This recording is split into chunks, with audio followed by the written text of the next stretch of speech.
Mwongozo wa kufikiri ili kuwajibika kufikia mafanikio chanya ni mwongozo ambao mwanadamu amekuwa akiusubiri kwa muda mrefu na sasa umefika.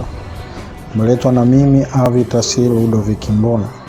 Mwongozo huu unamuongoza mwanadamu kuelekea kwenye haki, amani, furaha ndani ya imani chanya kulingana na mapenzi ya Mwenyezi Mungu aliyetuumba, ambaye pia ni mwajiri mkuu wa mwanadamu. Wajibu mkuu wa mwanadamu ambao unapaswa kutimizwa ni mwanadamu kutumia akili yake kwa usahihi na chanya kwa kufanya kazi tatu. Ya kwanza ni kujemitulipo uhai wake, kwa maana ya kujenga, kumiliki, kutunza, kulinda, kuponya uhai wa mwanadamu. Ya pili ni kutafuta chanzo kikuu cha uhai wake, na kazi ya tatu ni kukipata chanzo hicho kikuu cha uhai wake. Lakini kwa mujibu wa falsafa ifundishayo maisha bora ya chanya, haki, uchumi, maadili na amani, kwa kifupi fimbo ya chuma inayoitwa Sajatu, ambaye mimi ndiye mvumbuzi wake, ni kwamba haki, amani, furaha ndani ya imani chanya kwa Mwenyezi Mungu ndio nguvu ya matumizi sahihi na chanya ya akili. Kwa maana hiyo, mwongozo huu ambao unapaswa kufundishwa kwa kila mwanadamu ndio unaziongoza fikra za mwanadamu kufanya kila kitu kwa usahihi na chanya. Bila mwongozo huu ni vigumu sana mwanadamu kuishi kwa mujibu wa kusudi la uwepo wake hapa ulimwenguni.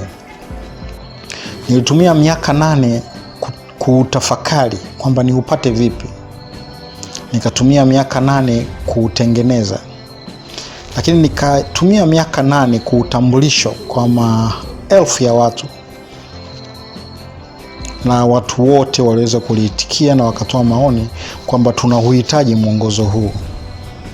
Nilifanya kwa makini, na hivyo sasa napendekeza uweze kutumika rasmi kwa wanadamu, nikianzia na taifa langu Tanzania.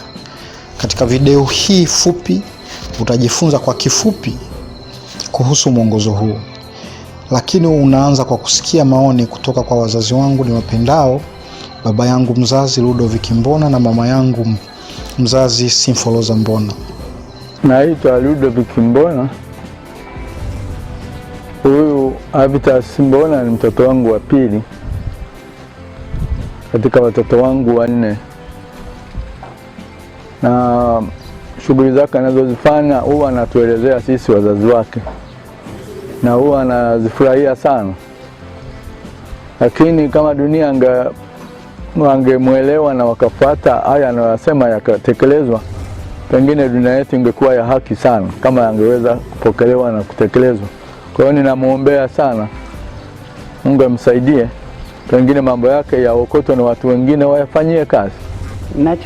Ninachokiona kwa mwanangu wa kazi anayeifanya, tunaipenda kama familia.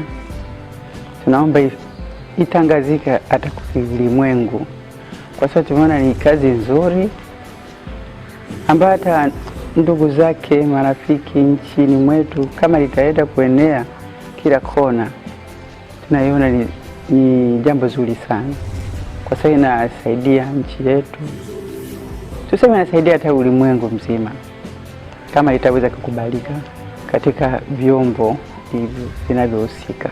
Hata amani inaweza kafunikwa kwa hayo yote anayoyatangaza. Kiu yake naona ni ya kuitangazia ulimwengu ili iweze kusaidia kitu, kisaidie ulimwengu mzima, kwa sababu ni kitu chenye amani. Kwa kitu chenye amani ni kizuri kienea hata ulimwengu mzima, kwa sababu kinaleta faida kwa nchi yetu, kuanzia vijana, watoto, kina mama. Sisi kwa wazazi tunakiona kinaenda vizuri. Serikali pengine ikapokea haya anayoyafanya wakajaribu kuyafanyia kazi kusudi yapanuliwe yaende kwa watu wengi. Ninaona kama yana future nzuri kwa Watanzania, kwa sababu anayoyalenga ni mambo ya haki, mambo mazuri tu kwa watu wote. Kama akipata support ya kuweza kuyaeneza yakawafikia watu, kwa maoni yangu mimi nadhani yangesaidia sana. Angalizo langu kwako, hili ni darasa kubwa. Huwezi kuelewa tu kwa kusikiliza, unahitaji kujifunza mwongozo huu kupitia falsafa ifundishayo maisha bora ya chanya, haki, uchumi, maadili na amani, au kwa kifupi fimbo ya chuma. Ni falsafa ambayo nilitengeneza kwa mujibu wa kusudi na maono yangu, ili iweze kuwasaidia wanadamu kufikia kwenye maisha ya kweli yanayotakiwa mwanadamu kuyaishi kuliko watu tunavyoishi kwa sasa. Kwa hiyo ninaomba usikilize kwa makini, jifunze kwa makini, angalia kwa makini. Karibu sana. Asante.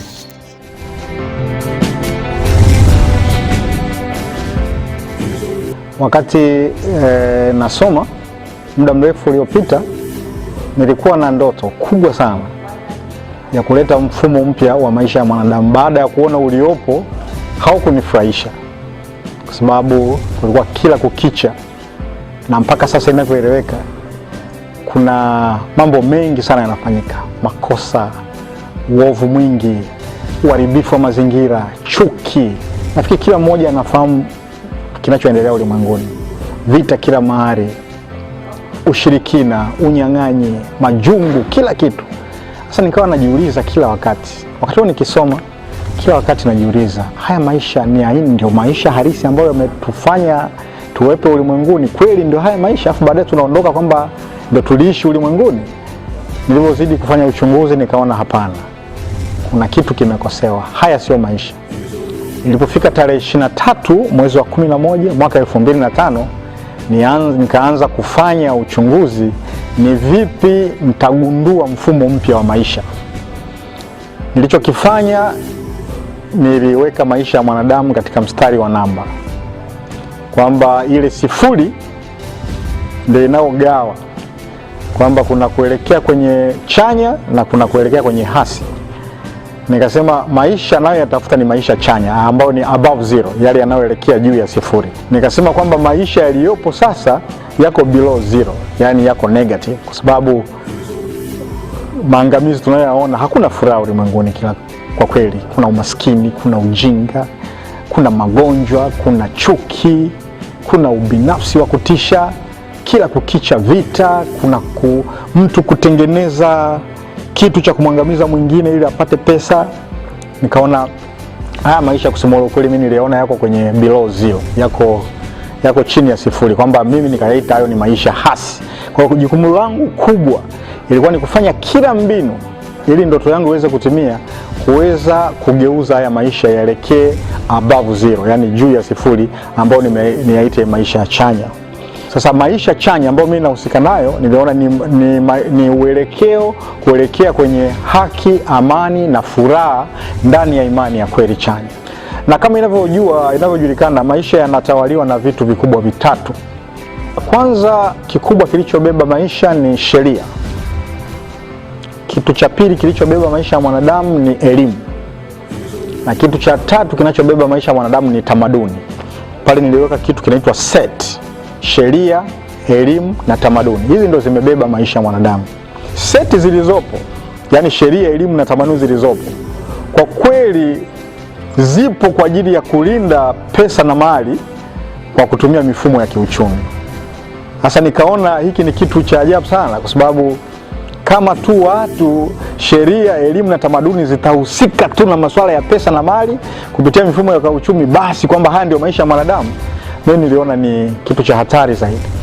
Na kwa kweli nilianza kuangalia ni hatari gani inayotokea kama mwanadamu atahusika tu na kupata fahari ya masuala ya uchumi peke yake, wala pesa na mali, kwamba unayo everything, kwamba nyinyi mna uchumi mkubwa au fulana na uchumi mkubwa. Ni kitu gani anachokuja kukipata? Katika chunguzi zangu mbalimbali nilikutana na watu wengi ambao wana kila kitu katika masuala ya pesa na mali, wana uchumi mzuri, lakini familia haina furaha, hakuna haki, hakuna amani, wala hakuna imani ya kweli chanya, unakuta ushirikina chungu nzima. Sasa hivi nikaona haya ndio maisha ambayo kweli tunatafuta. Na kwa kweli niliona hizi set, yani sheria, elimu na tamaduni za mwanadamu zimejikita huko kweli, kwamba zinalinda hicho kitu. Nikasema haya hapana, hii ni lazima ni create, ni lazima nigundue, nitengeneze au niumbe seti mpya kabisa, yani sheria, elimu na tamaduni mpya ambazo zitamuongoza mwanadamu kuelekea kwenye maisha halisi. Na mimi maisha halisi nimeshataja kwamba maisha halisi ya mwanadamu ni haki inayoambatana na amani, inayoleta furaha, na ndani ya imani chanya kuelekea kwa yule aliyetuumba, ambao ni chanzo cha uhai wetu, ambao ni Mwenyezi Mungu. Ilipofika tarehe 12 mwezi wa 12 mwaka 2010, nikawa nimeugundua mfumo mpya kabisa wa kifalsafa ambao nauona kabisa, au niliuona ndio utatengeneza maisha halisi nayoyataka. Huo mfumo nikaupa jina Sajatu. Kwa hiyo nikaupa jina Sajatu Philosophy, kwamba sasa maisha yanayotakiwa yatengenezwe yaweze kutengenezwa na mfumo huu wa kifalsafa, na elimu, sheria na tamaduni ziendane na falsafa hii. Vile vile nikagundua sheria mpya inaitwa sheria ya uhai ya falsafa ya Sajatu, ili kutengeneza ile seti, na nikagundua tamaduni ambazo zinafaa katika maisha mapya, kwamba tamaduni ya maadili, uchumi na amani, kwamba hivi vitatu viambatanike. Tumesema maisha ambayo ni below zero, maisha hasi ambayo niliyaona mimi hayaleti furaha ulimwenguni, nikaona yanategemea na kitu kimoja tu kinaitwa uchumi. Sasa mimi nikasema tamaduni tunazotaka kuzitengeneza sasa ni tamaduni ambazo zinaendana na vitu vikubwa vitatu, au uhusiano mkubwa wa vitu vitatu ambao ni maadili, uchumi na amani. Kwa nikawa nimetengeneza set. Kufikia 2012 tarehe 23 mwezi wa 11, nikawa nimekamilisha kabisa ndoto zangu kwamba hii ndio utakuwa mfumo mpya wa maisha. Nikaita kwamba maisha chanya yatakuwa ni maisha ya mfumo wa falsafa ya Sajatu. Lakini kitu ninachopenda kukisema ambacho naomba watu wakijifunze na wakisikia kwa makini sana, hauwezi kuishi maisha ya falsafa ya Sajatu bila kuwa na kitu muhimu sana kinaitwa mwongozo wa kufikiri ili kuwajibika kufikia maisha hayo. Kwa kifupi, kanuni hii inaitwa MK⁻3 MC, kwamba maisha haya tunaisha maisha ya falsafa ya Sajatu kuelekea kwenye haki, amani na furaha ndani ya imani ya kweli chanya, yanahitaji sana, hii ndio nguzo yake, hii ndio kila kitu. Huwezi ukayaishi maisha haya kuelekea huko, huwezi ukawa na uelekeo huo tunako kwenda kwenye haki, amani na furaha, imani ya kweli chanya, bila kuwa na hii kanuni. Ni kanuni muhimu sana. Sasa ninaomba nieleze kirefu chake.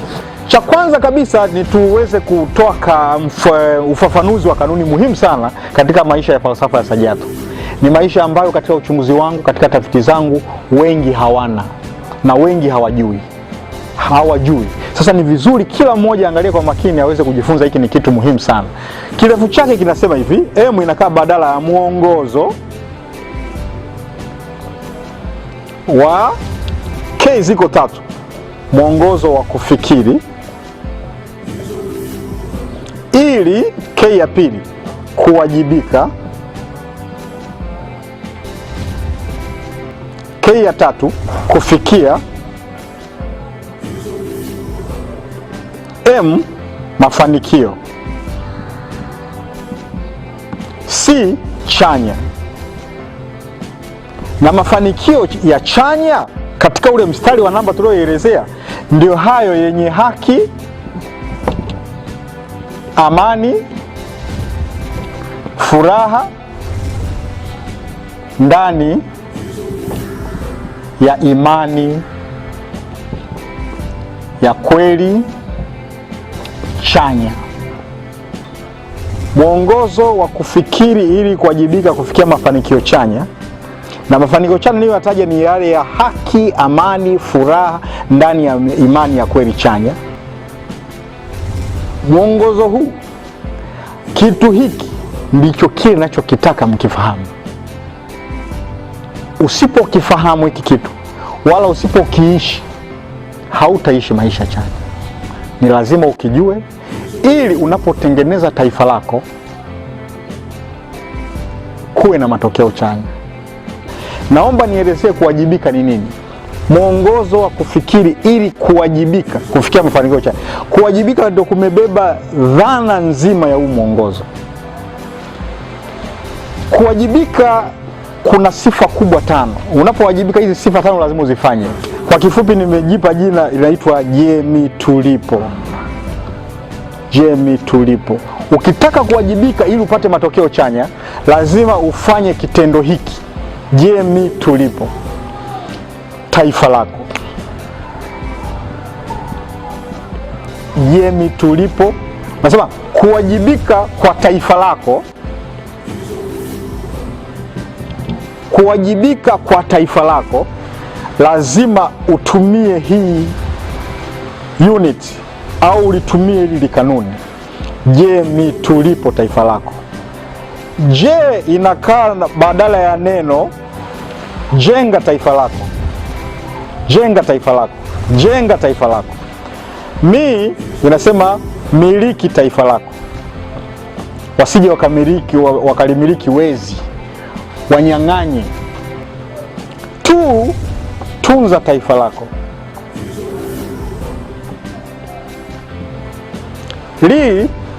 Linda taifa lako. Lakini ponya taifa lako. Kama kuna watu wameshaanza wameliharibu kidogo, lakini lazima uliponye. Uweze ukaliendelea kulijenga wakati limeharibika. Ponya taifa lako. Sasa mtu anayetekeleza je tulipo, jenga taifa, miliki taifa, tunza taifa, linda taifa, ponya taifa, huyo ndio tunasema kawajibika. Kujenga peke yake kutoshi, lazima umiliki taifa. Unaweza kulijenga vizuri wakalimiliki wezi. Kumiliki peke yake hakutoshi. Unaweza kumiliki gari lakini usilitunze. Kwa hiyo unapomiliki taifa, umelimiliki ni lako. Tunza basi hilo taifa. Sio unakata misitu ovyo, unavuruga watu, unarushwa chungu nzima. Unalitunza vipi? Lakini kutunza peke yake hakutoshi, unalilinda. Unaweza kutunza kitu hujakilinda watu wakakiharibu. Linda taifa lako, lakini ponya taifa lako. Hata kama unalitunza, kunaweza kuwa kuna wanyang'anyi kidogo wanakuja, lakini pale wanapopaharibu unapaponya. Kwa hiyo je tulipo ndio kanuni maalum ya kuwajibika. Kwa tunaposema mwongozo wa kufikiri ili kuwajibika kufikia mafanikio chanya, kuwajibika kwenyewe ndio huku taifa lako. Na tunaposema mafanikio, lazima yawe mafanikio ya taifa lako. Na taifa lina vitu gani? Ninaomba tu watu wajue, ili unapotumia huu mwongozo wa kufikiri ili kuwajibika kufikia mafanikio chanya ya taifa lako, watu walijue taifa. Watu wengi hawajui taifa. Sasa ningependa kupitia mafunzo haya watu wajue taifa ni kitu gani. Ni muungano wa vitu vikubwa vitatu. Kwanza ni ardhi husika. Kwa mfano hapa niko Tanzania, ardhi ya nchi ya Tanzania, taifa linaanzia pale. Cha pili watu katika hiyo ardhi. Cha mwisho mifumo ya maisha ya watu ambayo inawasaidia kuishi. Kuna wengine wamekuwa wakiniuliza katika mafunzo mbalimbali, wanasema kuishi ni nini? Napenda nijue watu, sintaweza kuliandika lakini mtu anaweza kujifunza. Kuishi ni kutekeleza dira, kitendo cha kutekeleza dira kuelekea kwenye maono yako. Unapoishi maono chanya, naelezea maono chanya. Hapa tuko maisha au hii kanuni tuko sasa, tuko kwenye mstari wa namba wa maisha chanya. Nafikiri tumeshahama hapa, tunaelezea maisha chanya katika ule mstari wa namba na kila mmoja anafahamu. Kwa hiyo tunaposema kuishi ni kutekeleza dira kuelekea kwenye maono yako. Unaanza kusafiri unafikia kwenye maono yako. Huko ndio kuishi. Sasa mifumo hii inawasaidia watu kuishi. Sasa ni vizuri kujua ardhi inajulikana, watu wanajulikana, lakini mifumo haijulikani. Mifumo ambayo inatengeneza maisha ya watu ili waweze kuishi pasavyo. Ninaomba nielezee hii mifumo. Kuna mifumo sawa, tutaielezea haraka. Mfumo wa kwanza ni ndoa chanya. Ili utengeneze taifa au ili uje tulipo, ujenge taifa, umiliki taifa, utunze taifa, ulinde taifa, uponye taifa au uwajibike kwa taifa lako, ni lazima hatua ya kwanza mfumo wa ndoa chanya uwepo. Sio ndoa za ovyo ovyo tu. Watu wanafunga ndoa dakika 2 wameachana. Unapoachana kwenye ndoa na mmeshapata watoto, wale watoto wanaweza kuwa tabu, wanaweza kuharibu kabisa. Wanaweza kubomoa taifa badala kulijenga. Wanaweza wakaliuza taifa badala kulimiliki. Wanaweza wasilitunze taifa. Kwa hiyo cha kwanza lazima kuwe na ndoa chanya. Na ndoa chanya ni zile za mke na mme. Sio ndoa chanya, ndoa haihusiki kwenye ndoa ya jinsia moja, haihusiki na ndoa chanya. Naomba Watanzania wajue na watu wote wajue. Ndoa chanya ni ile ya mke na mme, na ambao ni halali kitaifa na kwa mujibu wa imani za watu. Sasa kusipokuwa na ndoa chanya, huwezi kujenga taifa lako. na ndio maana kuna watoto wa mitaani wengi, kwa sababu ndoa za ovyo ovyo tu zinafanyika. Watu wanaachana ovyo, wanaoana leo kwa tamaa za mili yao, inaharibika. Mfumo mwingine wa maana ambao unajenga taifa, unamiliki taifa, unatunza taifa, unalinda pamoja taifa ni mfumo namba 2, familia chanya. Ndoa chanya huwa zinazaa familia chanya. Kipengele cha 3 cha mifumo ya watu kuishi pasavyo ni malezi chanya. Malezi chanya ya watoto na vijana. Hawa ni watu muhimu sana ambao wasipolelewa ndio wanakuja kuharibu taifa. Ni lazima watoto wafundishwe maisha ya sajatu, kwa sababu haya maisha yanamfundisha mtoto awe na maadili, uchumi na amani. Anakishikilia kitu kimoja, hawazi tu hela. Kuna baadhi ya watoto unakutana nao wengi anawaza tu, na unakuta anasema ameambiwa na baba ni asome, awe fulani, amiliki pesa, afanye hivi, awe na uchumi mzuri, lakini tunasahau maadili, uchumi na amani. Kuna mifano mingi ambayo nayo unakutana na watu wana uchumi mzuri lakini maadili hamna, kwa hiyo ni matatizo makubwa. Kwa hiyo malezi chanya ya watoto na vijana yanatengeneza taifa zuri. Lakini kipengele cha 4 ni ukoo. Ukoo chanya. Ukoo ni kipengele cha 4 cha mifumo ambayo watu wanaishi. Ukoo kuanzia ukoo wenu mkiuweka katika kisheria na watu wakaishi kwa maadili, uchumi na amani, ukoo unaweza ukajenga taifa zuri sana na ukamiliki taifa, ukatunza au ukawajibika kwa ajili ya taifa. Kipengele cha 5 ni maeneo ya kazi yaliyo chanya. Lakini kipengele cha 6 kinachotengeneza mifumo ya watu kuishi ni uongozi bora. Cha 7 na cha mwisho ni utawala bora. Hivi ni vitu 7 vinavyotengeneza mifumo ya taifa. Kwa hiyo hapa tumeshajua taifa ni muungano wa vitu vikubwa vitatu: ardhi, watu wanaoishi katika hiyo ardhi kisheria, na mifumo ya watu kuishi katika hiyo ardhi. Na tumesema ili watu waishi pasavyo ni lazima kuwe na mifumo hii 7 ya maana: ndoa chanya, familia chanya na malezi chanya ya watoto na vijana, ukoo chanya, maeneo ya kazi yaliyo chanya, uongozi bora na chanya tu hataki kuiacha, na utawala bora na chanya. Tunaposema chanya, tumeshasema kwamba chanya inahusisha vitu vikubwa vingapi? 4: haki, amani, furaha ndani ya imani ya kweli chanya. Hivi vitu ndio vinatengeneza taifa. Kwa hiyo tunaposema kujemitulipo taifa lako, jenga, miliki, tunza, linda, ponye taifa lako, tunamaanisha ardhi yako uijenge, uimiliki, uitunze, uilinde, unaiponye. Watu uwajenge, uwamiliki, uwatunze, uwalinde, uwaponye. Mifumo uimiliki, uijenge, uimiliki, uitunze, uilinde, uiponye. Ndio inatengeneza taifa. Kwa hiyo mwongozo wa kufikiri ili kuwajibika kufikia mafanikio chanya, kuwajibika ili ufikie mafanikio chanya, ndio kujemitulipo taifa lako hivi ili ufikie hayo mafanikio. La sivyo huwezi kuyafikia bila kujenga hili taifa.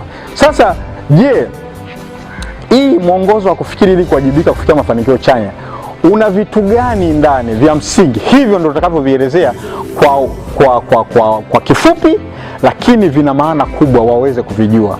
Mwongozo wa kufikiri ili kuwajibika ndio wa 7. Ndani mwake kuna vitu 6. Sijui nimeelewa. Yaani kwamba wewe unayenitazama, mwongozo wa kufikiri ili kuwajibika ndio wa 7, lakini umebeba vitu 6 kutengeneza vitu 7 kwa ujumla. Kwa hiyo ndani ya mwongozo huu kuna kitu cha kwanza. Nimesema huu mwongozo ndio wa 7, lakini ndio umebeba vile vitu 6. Ndio maana tunasema ni mwongozo mmoja, lakini umebeba vitu 7 ndani mwake. Lakini wenyewe ndio wa 7. Cha kwanza kabisa, kila Mtanzania au kila mwanadamu lazima ajue katika mwongozo wa kufikiri ili kuwajibika kufikia mafanikio chanya, kuna jambo la kwanza ambalo watu wanatakiwa walifahamu. Cha kwanza, ili uwajibike lazima ujue mwajiri wako mkuu. Mwajiri namba 1, mwajiri mkuu.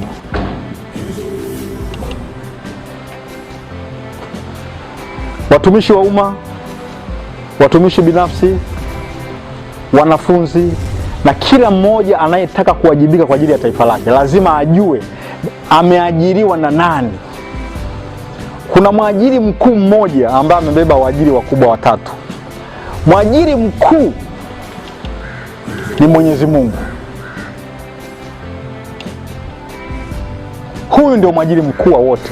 Na kama watoto wetu tutawafundisha hivi kwamba bwana, unafanya kazi sio kwa ajili ya mtu mwingine, ni kwa ajili ya Mwenyezi Mungu, kwa ajili ya kujemi tulipo taifa lako, kuwajibika kwa ajili ya taifa lako. Mwajiri mkuu ni Mwenyezi Mungu. Sasa ndio amebeba waajiri wengine. Huu ni mwajiri mkuu ambaye amebeba waajiri wengine watatu. Yaani ndani ya mwajiri mkuu Mwenyezi Mungu kuna waajiri wengine wakubwa watatu ambao wamemilikiwa na Mwenyezi Mungu. Cha kwanza ni muda. Muda. Mafanikio ya mwanadamu yanategemea ameutumiaje muda wake. Tafsiri ya umaskini ni kwa sababu watu hawajui maana ya muda. Kama utatumia kila nukta kwa mambo chanya yanayoelekea kwenye haki, amani, fulani ndani ya imani ya kweli chanya, muda ukautumia kila nukta kwa ajili ya kitu, ni lazima utafikia kwenye mafanikio chanya tunayotafuta. Kwa hiyo mwajiri mkuu ni Mwenyezi Mungu, lakini amemiliki mwajiri mwingine anaitwa muda. Kwa hiyo muda ni mwajiri wako. Watu wengi walikuwa hawafahamu hilo. Ukitaka kufanikiwa ni lazima muda uheshimu. Ukitumia muda ovyo ni lazima utakuwa maskini na utakosa furaha. Lakini mwajiri mwingine ni serikali yako, lakini naye ameajiriwa ndani ya muda, naye ameajiriwa ndani ya Mwenyezi Mungu. Lakini mwajiri mwingine ni wale watu unaowahudumia.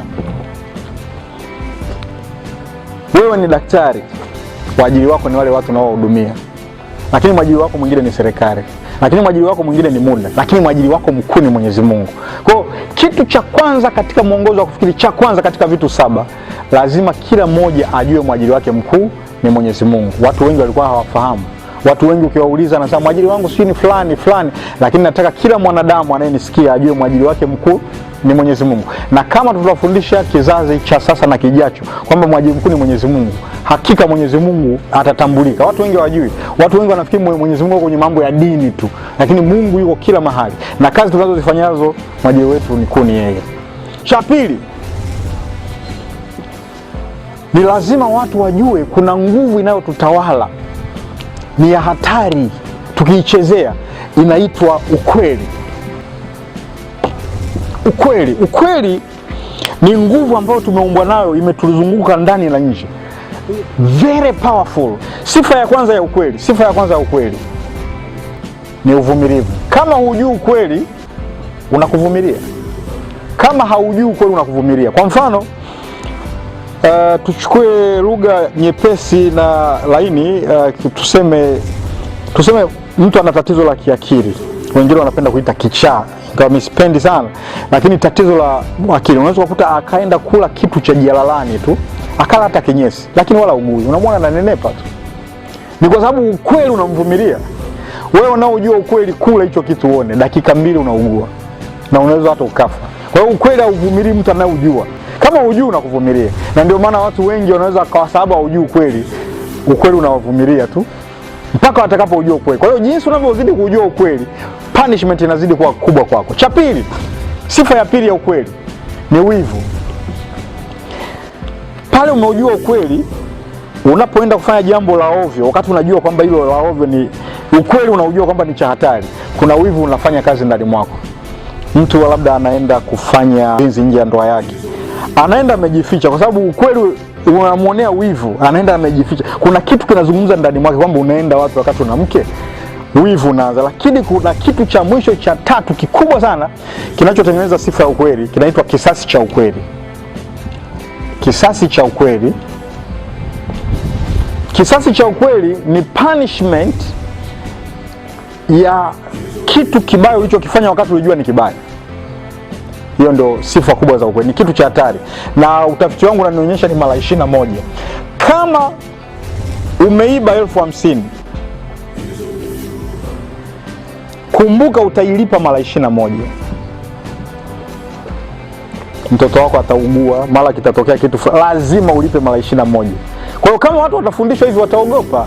Katika uchunguzi wangu wanafikiri kwamba akifanya kosa malipo yanakuwa uko baadaye na Mungu, sio kwenda motoni. Sawa, huko kuna hukumu zake kulingana na kwa mujibu wa imani za dini, sio huko baadaye. Lakini watu hawafundishi kwamba punishment ni hapa hapa, na kinachokupunish ni ukweli. Kwa hiyo ni lazima watu wafundishwe kwamba unafanya kitu kibaya, unatoa rushwa, unaenda kinyume na maumbile, unafanya jambo lolote dhidi ya uhai wa mwanadamu wenzio, lazima unapata kisasi cha ukweli hapa hapa. Na kuna watu wengi hawajui, wanapata matokeo mabaya ya kutisha, kumbe hawajui kama wanalipiwa kisasi cha ukweli. Kwa hiyo hii kitu wakijue, na hiki sikifanyi kutoka nje, uchunguzi wa miaka 8 wa kiwango cha juu umenibainisha hii. Kwa sababu hizi ni sifa za ukweli, na katika kuwajibika lazima watu wajue kwamba kuna kitu kinaitwa ukweli.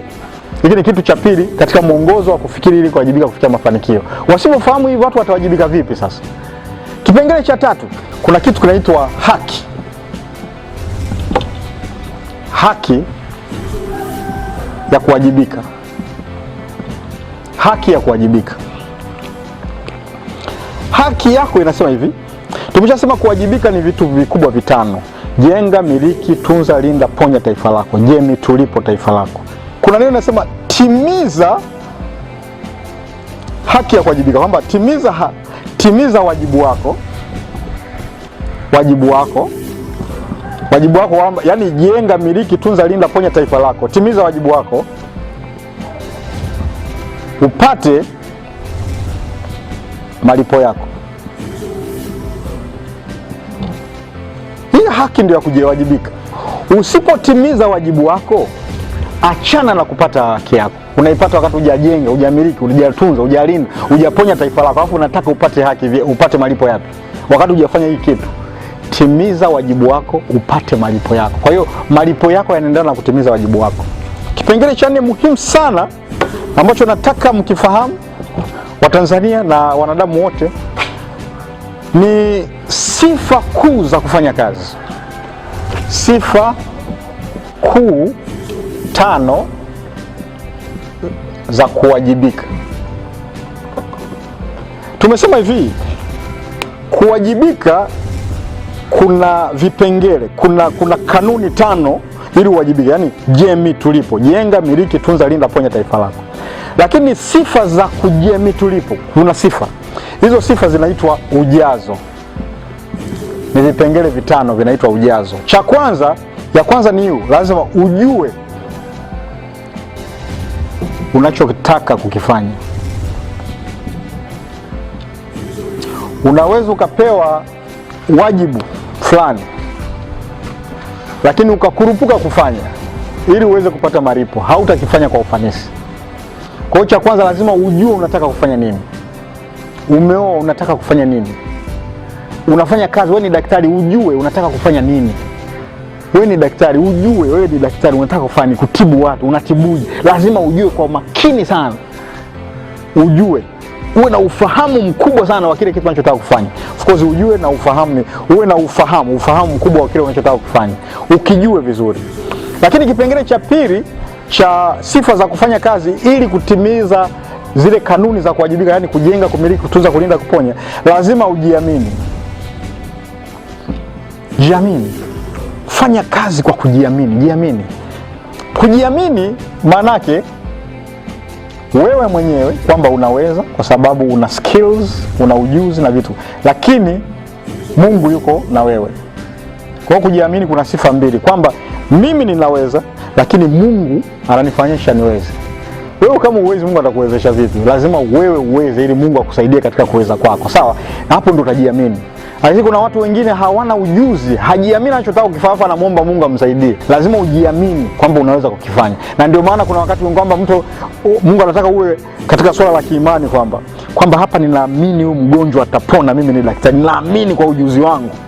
Ukijiamini hivyo, kwa sababu una ujuzi na nini, na Mwenyezi Mungu mimi naamini analeta na malaika wake mponyaji anakusaidia kupona. Lakini kama haujui, umekuwa daktari fake na vitu kama hivyo, huwezi ukajiamini. Kwa hiyo sifa ya kwanza ya kuwajibika, sifa ya pili ya kuwajibika ni kujiamini. Sifa ya 3 ni kuwa na afya. Afya ya mwili. Huwezi ukafanya kazi umelala kitandani. Huwezi ukafanya kazi. Kwa hiyo watu wajifunze kula vizuri, wajifunze kufanya mazoezi. Kuna watu wa afya ya mwili hawajali kabisa. Unakuta mtu anakula kisa ana hela, anakula asubuhi, mchana na jioni. Akikutana na muhindi anakula, akakutana na bagia anakula, mpaka jioni kisha kula kama sufuria 3 hivi. Anataka awe na afya, haiwezekani. Ni lazima watu wawe na afya, wale vizuri, wale balanced diet, wafanye mazoezi na mambo mengi ya kiafya wajifunze. Usipokuwa na afya njema, huwezi ukafanya kazi inavyotakiwa. Huwezi ukajenga, ukamiliki, kutunza, kulinda, kuponya taifa lako. Lakini kipengele cha tatu cha kufanya kazi ili kuwajibika kutekeleza ile jenga, miliki, tunza, linda, ponya taifa lako, zingatia taifa. Fanya kazi, usijiangalie tumbo lako, zingatia taifa. Tumesema taifa, tumeshataja taifa ni nini. Taifa ina maeneo mangapi? 7, si ndio? Taifa, ardhi, watu na ile mifumo. Kwenye mifumo kuna ndoa, kuna familia. Zingatia familia, zingatia ndoa yako, zingatia malezi chanya, zingatia utawala bora, uongozi bora. Nafikiri tunaposema taifa, watu warejee mazungumzo yangu ya nyuma, wataelewa zingatia taifa maana yake nini. Lakini mwisho kabisa, onesha maendeleo. Unapofanya kazi, onesha maendeleo. Sio unafanya kazi tu, mbona muendelei? Kila siku kazi, mnalipwa mshahara, lakini hatuoni matokeo yoyote. Tunajaribu kuangalia tulipokuwa wakati wa uhuru na mpaka sasa tuko katika awamu mbalimbali zilizopita. Sasa tuko awamu ya 5. Unaweza ukajiona, ukasoma history, au kama ulikuwepo wakati ule ambao alikuwepo unaweza kusoma history, kulikuwa na nini, sasa tuna nini. Unaweza kuelewa maana ya maendeleo, kwamba tumefika wapi. Kulikuwa kuna mabarabara, sasa kuna mabarabara. Kulikuwa hakuna umeme maeneo mengi, sasa kuna umeme.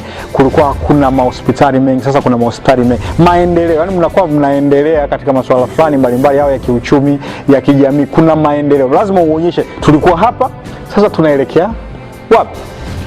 Kwa hiyo hizi ni sifa zinaitwa ujazo. Lazima uwe na ujazo wa kuwajibika, ujazo wa kujenga, kumiliki, kutunza, kulinda na kuponya taifa lako. Lazima uwe na ujazo, uwe na ufahamu wa unachotaka kufanya, ujiamini, uwe na afya chanya ya mwili, uzingatie taifa lako, sio uzingatie tumbo lako tu, na uoneshe maendeleo kwamba nilikuwa hapa, sasa naenda hapa. Hizo ni sifa au kipengele cha 4 cha mwongozo wa kufikiri ili kuwajibika kufikia mafanikio chanya. Kipengele cha 5.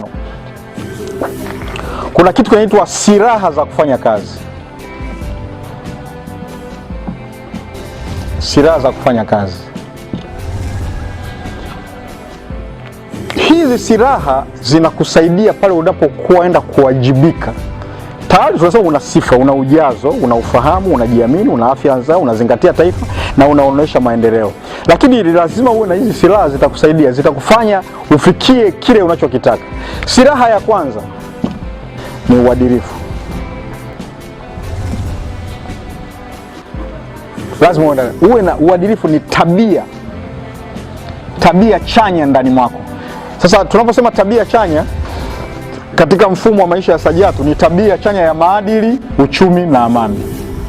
Lazima uwe na tabia ya maadili, uchumi, kwa sababu unajenga maadili, uchumi na amani. Kwa hiyo tabia, uadilifu ni tabia ndani mwako. Kwa hiyo ni silaha ya kwanza ili uweze kufanya kazi. Usipokuwa tabia ndio inayofanya kazi. Sasa usipokuwa na tabia ya kufanya kazi, unakuwa unafanya kwa kujilazimisha na uwezo kuleta ufanisi. Kwa hiyo tabia, lazima uwe na tabia inayofanya ufanye kazi. Silaha ya pili muhimu sana ni uwajibikaji. Uwajibikaji, tumesema kuwajibika ni kujenga, kumiliki, kutunza, kulinda. Sasa kujenga, kumiliki, kutunza, usikifahamu tu kwa nadharia. Lazima uwe vitendo, yani ni vitendo vya jemi tulipo. Jemi tulipo. Jenga, miliki, tunza, linda, ponya ni kanuni ya kuwajibika. Lakini uwajibikaji ni kitendo cha kutekeleza hii kanuni. Silaha ya 3 muhimu sana ya kufanya kazi ni uaminifu. Watu wa kuamini kwamba huyu ana ujuzi. Na uaminifu uko kwenye ile sifa za ujazo, kwamba huyu mtu anaujua anachotaka kufanya, ana ufahamu wa kile anachotaka kufanya, anajiamini, ana afya, anazingatia taifa, na kwa kweli anaonesha maendeleo katika kila kitu anachokifanya. Kwa hiyo huyu mtu ni mwaminifu, tumpe kazi. Usipokuwa na zile sifa 5 za kufanya kazi zinazoitwa ujazo, uaminifu wako unakuwa wa magumashi kwa lugha ya mjini. Namba 4, silaha ya 4 ni uwazi. Kuna maeneo kazi, unapofanya kazi, kuna maeneo yanatakiwa ufanye kazi kwa uwazi. Onyesha uwazi wako, usifanye kwa siri. Fanya vikao vya maendeleo, fanya vikao vya kuwajibishana, uwe muwazi kwa watu mnaofanya nao kazi. Kuna wengine wanafanya siri, watu kwa hivi kinachoendelea ni nini? Kuwe na uwazi pale panapotakiwa kuwa wazi, lakini palipotakiwa kuwa siri kisheria pawe na siri, lakini penye uwazi pawe wazi.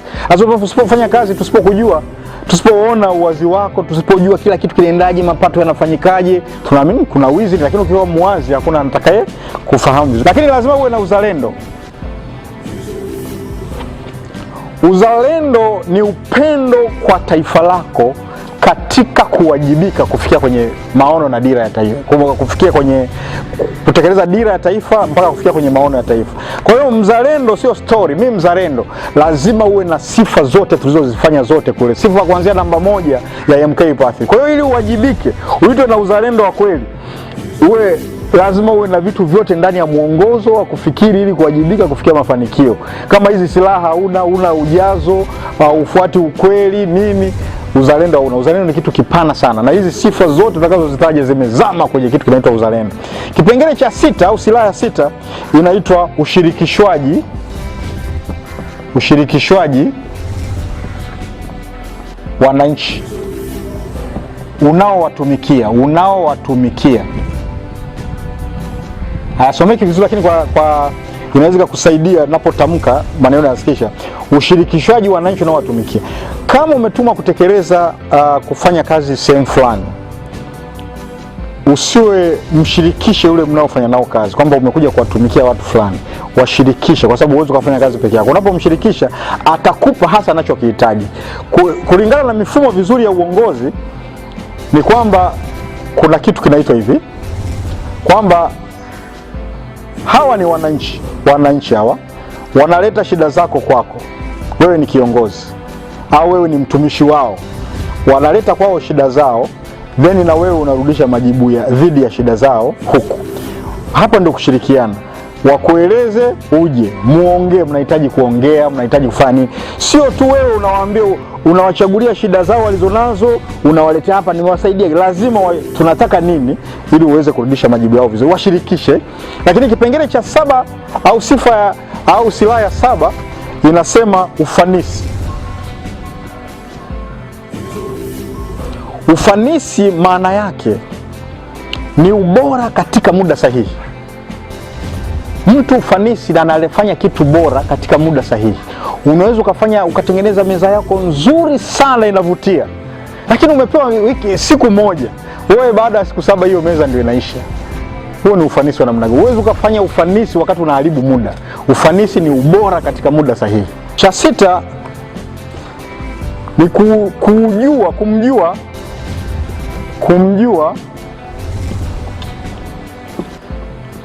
adui wa maendeleo yako.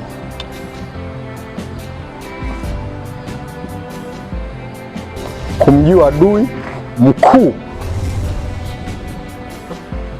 Kumjua adui mkuu wa maendeleo yako. Watu wengi hawamjui adui mkuu wa maendeleo yao. Adui mkuu wa maendeleo yako anaweza yuko ndani mwako. Huyu naye anaitwa huyu adui anaitwa umaskini wa fikra. Ni mnyororo wenye maeneo 9 ya kutisha sana, mtayaona kwenye screen. Ni maeneo mabaya sana, unaitwa umaskini wa fikra. Huyu ndio adui. Umaskini wa huyu ndio adui mkuu wa maisha yako. Ana maeneo 9 ambayo yanazaliana, nilisema yanaitwa udumavu wa fikra, maisha ya mazoea, ujinga, ubinafsi, upumbavu, mwisho mpaka kwenye mateso na vifo. Mnaweza mkaona kwenye screen hapo, itawasaidia kujua huyu adui. Ni hatari sana sana sana. Kwa hiyo ukimjua huyu utagundua kumbe adui sio mtu mwingine. Kumbe inawezekana yumo ndani mwangu. Na hata kama atakuwa kwa mwenzako, huyu kumbe tatizo sio adui yangu, ila kilichomo ndani mwake ndio adui yangu. Kwa hiyo hiki watu wanatakiwa wakijue, kumjua adui wa umaskini. Lakini adui mkuu wa umaskini wa maendeleo yako ni umaskini wa fikra. Lakini kuna kipengele kibaya sana ndani ya ule mnyororo. Katika umaskini wa fikra kuna maeneo 9. Lakini eneo baya sana kwenye kazi ambao ni adui, huyu adui anakuja kujionyesha, ni kuna kipengele cha 4 kinaitwa ubinafsi. Katika haya maeneo 9 ubinafsi ni kieneo kibaya sana sana sana. Sasa ubinafsi una vitu vikubwa. Ni kipengele cha 4 katika mnyororo wa umaskini wa fikra. Ubinafsi una kitu kinaitwa kiburi, wivu hasi, uongo, uvivu wa kufikiri,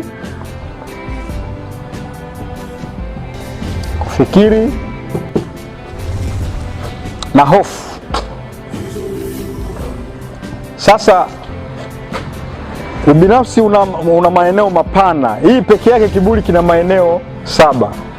Wivu una maeneo 7. Hatuwezi tukaelezea yote hapa. Kipengele cha 7 cha mwongozo huu kinaitwa nguzo za MK_3MC. Tumeona mambo 6 ya msingi sana, lakini kipengele cha mwisho cha 7 cha mwongozo huu ni nguzo 7 za mwongozo wenyewe, kwamba vile vitu vyote 6 vinategemea mwongozo huu. Mwongozo huu,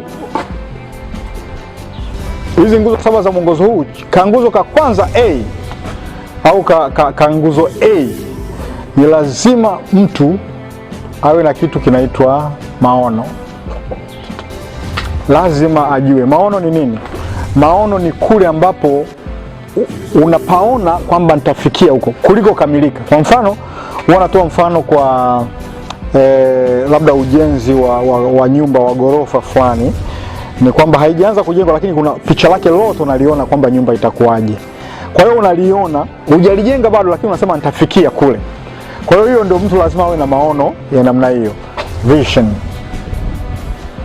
Kwa hiyo pamoja kwamba na mambo yote yale 6 yote tuliyoyafanya, lakini hizi nguzo 7 za mwongozo wenyewe ni muhimu sana, kwa sababu usipokuwa na vision huwezi ukafanikiwa. Tunaposema vision, maana yake ni hii, kwamba unatakiwa ufike hapa. Sasa huu mstari wa namba ndio tutaweka hizi nguzo 7 zote, kwamba unaelekea kule, unapaona pale nataka kupafikia. Mtu yoyote ambaye hana vision, hana maono, hawezi kufanikiwa. Ukisoma hata vitabu vya vitakatifu vya dini, ukisoma kitabu cha Wakristo, Biblia, kitabu cha Waislamu, Korani, na vitabu vingi tu vya dini vinaelezea kuhusu mtu kuwa na vision. Ukinafikiri kama sikosei, kitabu cha Biblia nilishawahi kusoma, kuna sehemu moja kinaitwa Mithali 29 mstari wa 18. Kinasema pasipo maono watu huangamia. Tumeamua kuweka pale ili kutujue hata hiyo vitabu tunavyoviamini vya dini vinaelezea kuhusu maono. Pasipo na maono watu huangamia. Usipojua unaenda wapi, utaharibikiwa tu. Nguvu au sheria za mwili, za matamaa mbaya ya mwili zitakutawala kuliko tamaa ya kufika kwenye maono yako. Kwa hiyo cha kwanza kabisa tunataka kuelewa ni vision, uwe na maono kwamba natakiwa kwenda. Kwa hiyo nguzo zenyewe, nguzo ya kwanza lazima uwe na vision. Lazima uwe na vision kwamba naelekea huko. Lakini kipengele cha pili ambacho ni B, tunakuwa tunaelekea kule, ni dira. Dira ni kufanya kazi ndani ya kiapo kuelekea kule, kwamba hiyo dira unatakiwa ufanye kazi kwa mujibu, kwamba una maono unaelekea kule, kwamba lazima ufanye. Kwa hiyo hapa kunatakiwa kufanya kazi kwa mujibu wa sheria kuelekea kwenye maono.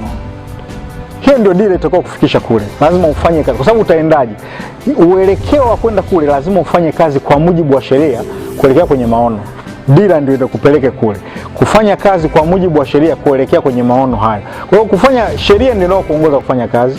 Sasa fanya kazi au wajibika kwa mujibu wa sheria kuelekea kwenye maono, ndio dira inatakiwa kiongozi.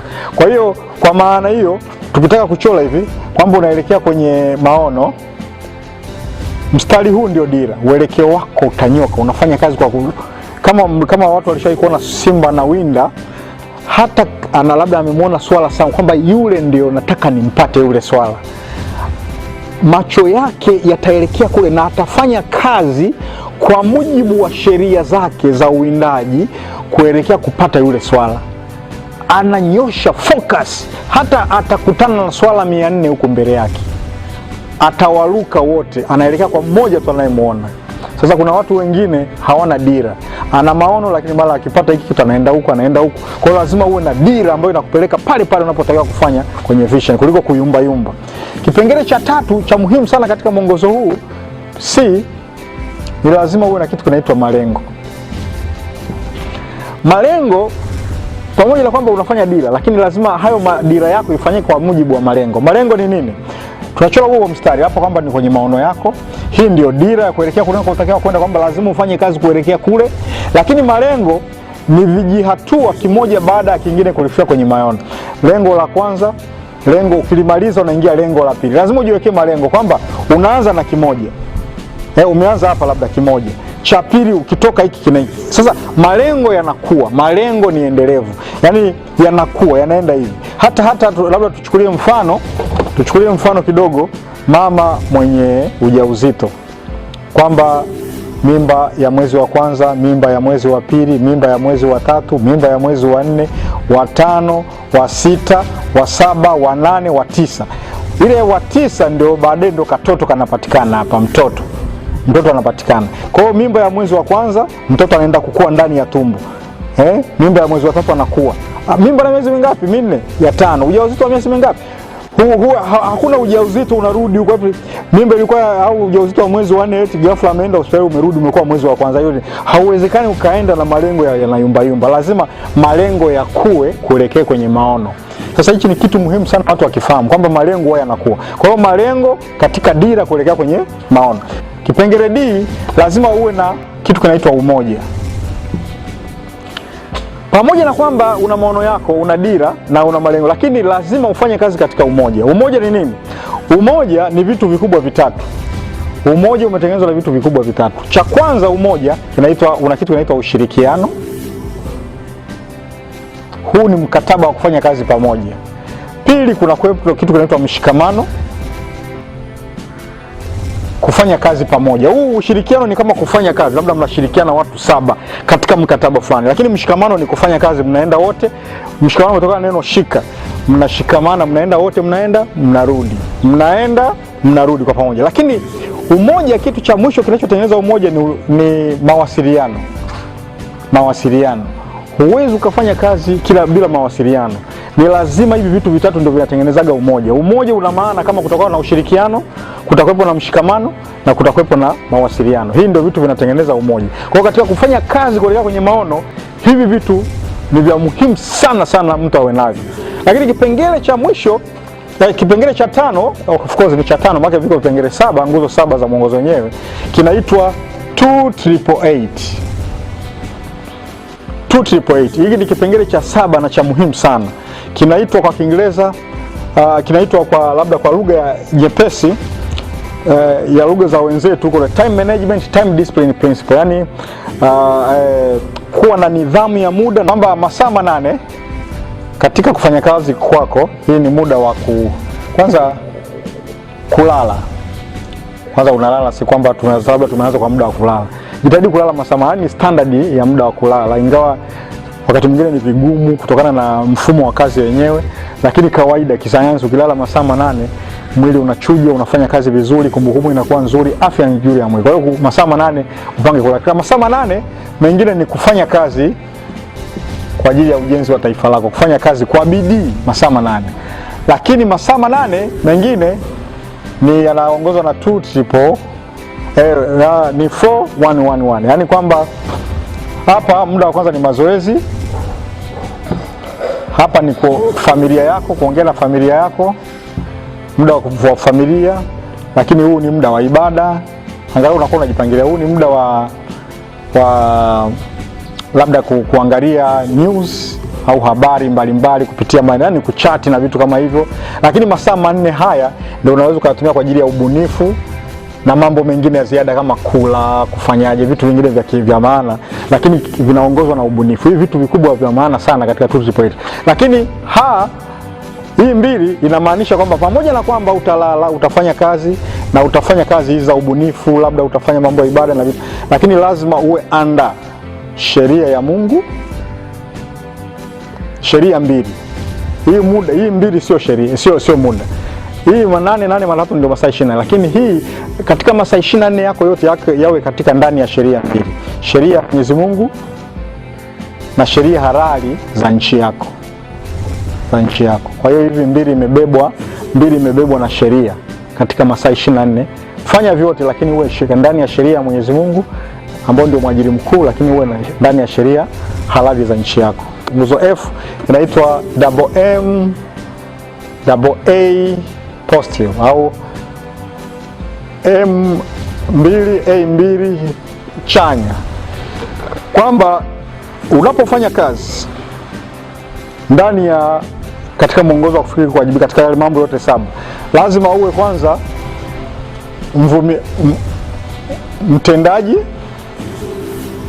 mtendaji. Nguzo ya pili mvumilivu, asiyechoka, asiyeshindwa.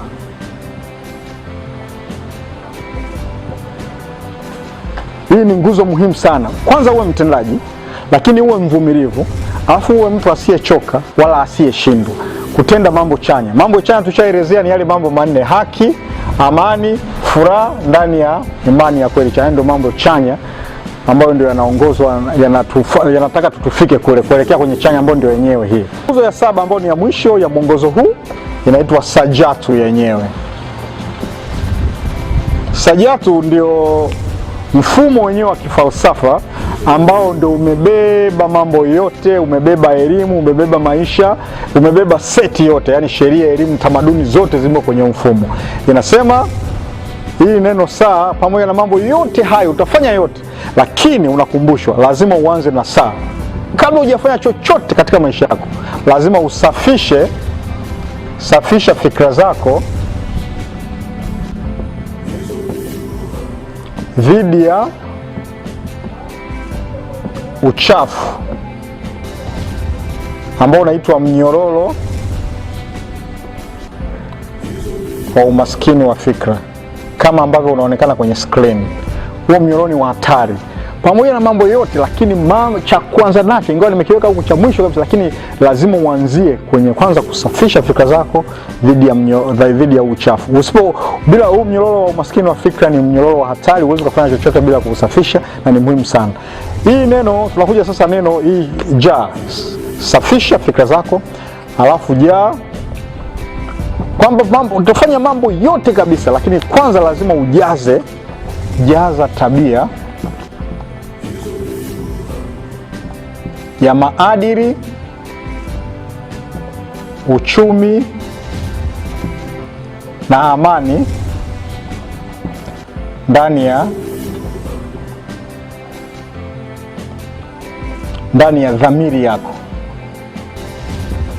Dhamiri yako ndio imebeba tabia. Kwa hiyo unasafisha fikra zako, lakini ukishasafisha fikra zako ziko safi kabisa, sasa jaza tabia ya maadili, uchumi na amani, kwa sababu maadili, uchumi na amani ndio tunasema uwe utamaduni wa maisha ya falsafa ya Sajatu. Ndio utamaduni kuliko tu kukaa kwenye uchumi peke yake, lakini maadili ndio yawe msingi, uchumi na amani. Hivi kwa kweli ndio maadili, uchumi na amani ndio inaweza kuleta maisha ya haki, amani, furaha na imani ya kweli. Ndio utamaduni ambao tuwafundisha watoto wao kuanzia kizazi cha sasa mpaka kijacho. Vyote wasome. Ukiwaambia tu uchumi, watu wanafikiri uchumi, lakini hata hatari inayokuja ni mmomonyoko mkubwa wa maadili ambao hatutaki ufanye. Kwa hiyo ukishasafisha huo mnyororo ambao mnauona, unajaza tabia ya maadili, uchumi ambao ndio utamaduni wenyewe. Tunataka tamaduni zote zijae kwenye maadili, uchumi na amani. Lakini tunakuja kwenye kipengele cha mwisho kinaitwa tumia, kwa sababu tabia, kumbuka, ndio inayofanya kazi. Tumia tabia chanya ya maadili, uchumi na amani,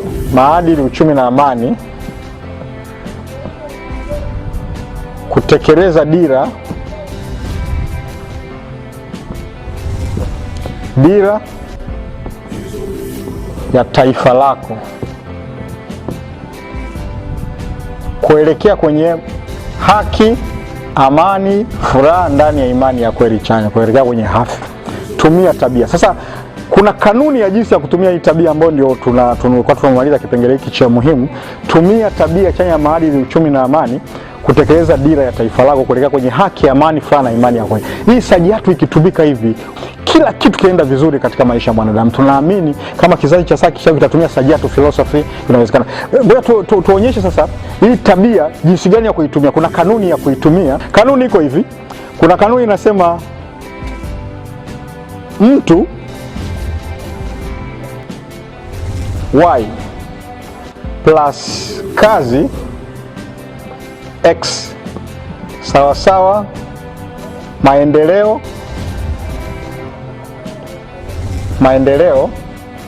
kuelekea kwenye kusudi,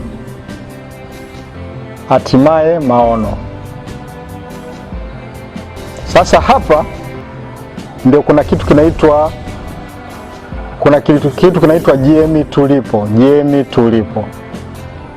Uwajibikaji: jenga, miliki, tunza, linda, ponya taifa lako. Sasa kwa nini? Ili upate mtoto lazima kuwe na yai linatoka kwa baba, mbegu kutoka kwa baba inaenda labda kutengeneza mimba ndani ya tumbo. Lazima mbegu inatoka kwa baba inaenda kwa yai linalosubiri la mama, then mtoto anatengenezwa. Huyu ni mtoto anaendelea kusudi mimba ya miezi 9 inafika na mtoto anapatikana. Sasa mara nyingi katika kufanya kazi hii y ni tabia chanya ya maadili, uchumi na amani. Hii ndio ni kama mbegu ya kutengeneza mtoto. Lakini x kubwa katika kufanya kazi ni kuwa na kitu kinaitwa imani.